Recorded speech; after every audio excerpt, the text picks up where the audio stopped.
Hey, hi, happy Valentine's Day. I've watched every Valentine's Day episode of The Office, which is not as impressive as it sounds. Just like what happened with the Christmas episode of Modern Family, I thought every season was going to have one. Boy, was I wrong. There are 9 seasons of The Office and only 4 episodes, Valentine's Day episodes, which is kind of sad, to be honest. I should have done this the other way around, but because I do think there is a Christmas episode in every season, so I made an oopsies. But anyways, we're going to talk about those 4 episodes. I have my sheet note here. First one is season 2. By the way, did you remember that season 1 has like 10 episodes? I do not remember that. But anyways, season 2 is a good episode. It's not super fun, but it's a lot of first because it's the first time that Ryan and Kelly get together. I think they're only mentioned once, like 2 episodes before this, and it's like they're liking each other and they're trying to get Jim to talk to the other person, you know what I mean? In this episode, they actually like get together, and it's that famous Ryan quote, "I hook up with her February 13." I shouldn't make this video because I cannot pronounce February. I cannot say, I'm sorry. It's the first time they're together, and also I've watched like the whole The Office. I rewatched it. Season 1, Ryan and Kelly are so different. And I don't know if you know this, but BJ Novak and Mindy Kaling, they were writers of the show. You can tell that they really wanted to bring some life to those characters, because in season 1 they're nothing. Literally, they're absolutely nothing. They're like normal, both of them, which is crazy to see Kelly normal, you know what I mean? Because I think Ryan has its ups and downs, but Kelly is like Kelly. And season 1, she's like super normal, super chill. And with this season, and especially I think with them being together, it really develops the characters, so I really like them. I really like them as a couple, but like as a sitcom couple, you know what I mean? I think with The Office there are 2 types of couples: a couple that you actually ship and you want them to be together and you like them romantically, and there are just funny couples, and I think they're one of them, but I love them. Also, first time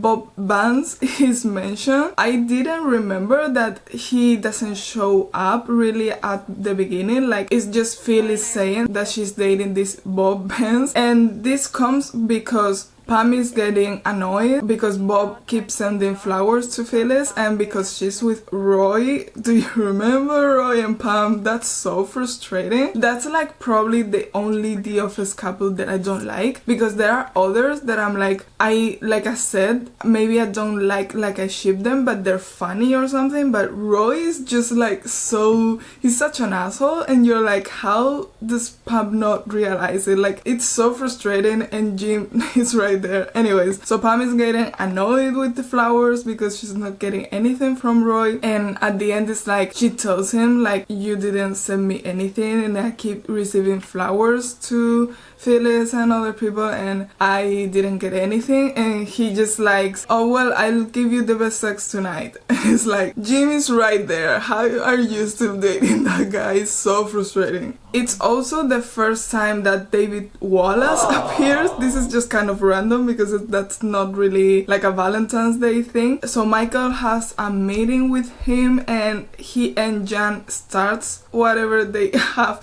because at the beginning they're not really dating. They just like hook up, and then Michael thinks he's dating Jen, but Jen doesn't want to date Michael. It's kind of messed up. I think it gets to a point where when they're actually dating and they're together, it's really funny, but at the beginning it's just Michael being delusional about the relationship. So I don't know, it's like a situationship. Angela and Dwight, I don't remember what happens because I just wrote gifts. I think it's when Angela gives Dwight that bubbly head of himself. I love when in The Office they do something at one point, like this bubbly head, you gave it to him and it's just one little thing, and then this comes like many seasons later. It's like a sign when Dwight moves the bubble head. It means that he wants to go with Angela to the warehouse or wherever they hook up. I love that this is like also a kind of the first, because it's the first time we see the bubble head. And I don't remember, I put gifts in Proto. I don't remember Dwight gives Angela anything. I suppose he does, but I think it's not as meaningful as the bubble head, because that's like, it's like Dwight's bobblehead, you know what I mean? It's like a big deal, and it's Angela who gave it to him, so that's so cute. I love Angela and Dwight, and I love the fact that Angela calls him D and that Dwight calls her Monkey. That's so cute. I love them. We jump to season 5, and it's a kind of sad episode because it's the Valentine's Day party, but for the single people, because most of the people in the office are single now. So it starts with the blood donations, where Michael meets someone, but he passed out while he's donating blood, and so she just leaves and he doesn't get to give her his number or anything. So that's kind of frustrating, because I thought at some point in the episode she was going to come back and actually like talk to him and something, and it just doesn't happen. He never meets her again, so that's like, oh, that's so sad. Like everyone is single and they're in a circle telling each other stories about their exes and how lonely they are, and it's just like, oh, this is sad. This is really sad. I love the blood donation thing, because it's like Michael finds her glove, like she forgot, and so he's trying to give her back, but it's like she never comes to the party, and it's like you're waiting just the whole episode for her to show up, and she doesn't, and it's like, okay, now what? And then Jim, Pam, and Phyllis and Bob Vance is like, he appears a lot on Valentine's Day episode. I guess it's like he's not really a character in the show, so the only times he gets to show up are these type of things. So they go on a double date to get lunch, and then Phyllis and Bob goes to the bathroom, and they're there for a long time. So Jim and Pam go to check on them, like have they left or something, and they're just fucking in the bathroom, and then it's awkward. I don't like this plot line, just because there are like 2 or 3 scenes where they're just talking. There are no jokes, and it's like, this is a sitcom, so I don't think it says a lot. Just like they're talking about everything and anything, and it's not important or funny. And then this happens, but this also goes nowhere, because it's like, it's just that scene where Jim and Pam goes to the bathroom, and then they're having sex in here, but then they come back and it's just like nothing. They're just looking at the camera. Like there are not many jokes in this plot line. They're just, first they're talking, then Jim and Pam are alone waiting for them, and they don't confront them about them having sex in the bathroom. It's just like, it goes nowhere, and I don't really get it. I don't think it's funny, and it's just like one scene where it's funny, and the rest we don't care about. So didn't really love this, but I guess the other half, like the office having this singles party, is kind of funny. You can see like Dwight flirting with someone, but he's just trying to sell her paper, and Kevin gets along with a person, which is kind of sweet, but it's just like that, you know what I mean? Just we go to season 7. I think this is the best episode. I will do like I did with the Modern Family Christmas episodes, and at the end I will tell you what's my ranking of the episodes, but I'm going to say this is probably the best episode. This is the PDAs, which I don't remember what it stands for, but it's like shows of affections in the workplace. And this is about Michael and Holly. I think Holly is the best partner that Michael has, obviously. Like he ends up with her, so duh. I mean, it's kind of sad because she's also the reason why Michael leaves Dunder Mifflin, but like the actor will have left anyway, so it's like it's not fair to Holly to just blame her. But this is so funny, and I have no idea how the actors interpreted this episode, because I would just have laughed all the time. Like, they're so funny just because it's not just normal affection. They're not just kissing and hugging. There's a whole scene where Holly is sitting in the chair and Michael is like sitting also in the chair, and she's like from behind. It's just so surreal, and I don't know how they don't laugh. This is really funny, and everyone tells them to stop because they're uncomfortable and it's inappropriate. And then with the same kind of theme, because everyone is talking about how they have had sex in the office, Jim and Pam says that they never had, so they try to, and it's like they can't find a place, and at the end they're like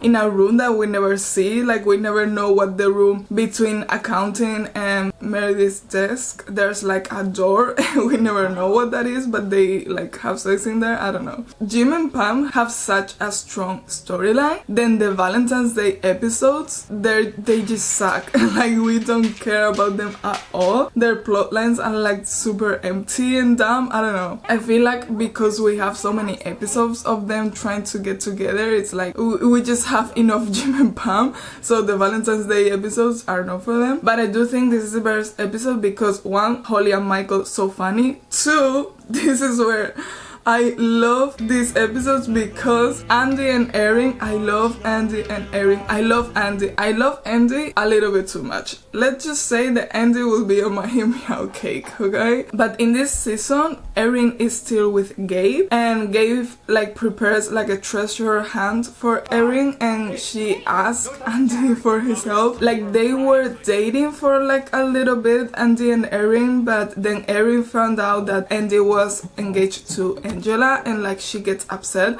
I think that's kind of dumb because it's like you want to be with him and they just break up because of that, and then Erin starts dating Gabe, and it's like, what? It's the same thing with Roy and Pam, where you just like, why is she doing that? I don't get it. But anyways, so Andy helps Erin with the treasure hunt, and because every single step, like every single clue is super romantic, they're just getting together, and at the end it's like, it's so sad because Erin thinks he has to kiss Andy, and Andy's just like, no, there's like Gabe is right there, and she just turns around and Andy leaves the room, and it's like it's so sad. I just love Andy so much, and I love Andy and Erin together, so it's just like I need them to be together. But like, this is such a good episode for the relationship, like for us to see them together, but also kind of Erin realizing that she doesn't like Gabe and she likes Andy. I love this plot line. And then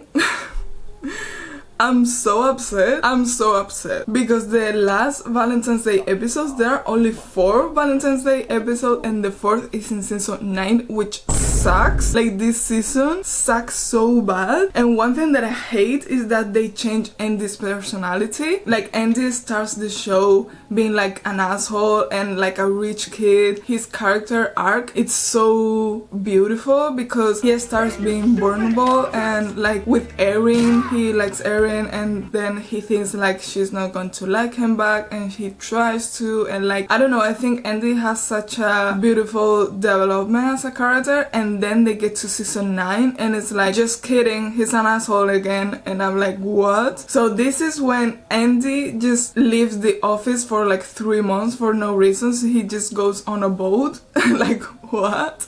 This Valentine's Day episode is when he comes back. He comes back a day early to surprise Erin, but then he's like, no, actually I have like a meeting with David Wallace, so that's why I came back. Erin at this point is having a crush on this new guy, Pete, that we don't care about. I'm sorry, Pete, we don't care about you. And she's having a crush on him, and we understand because they changed Andy's personality, you know what I mean? But because I think Andy and Erin are perfect together, but then they change Andy's personality, so you're like I get it why Erin just don't want to be with him, but at the same time it's like, that's not Andy.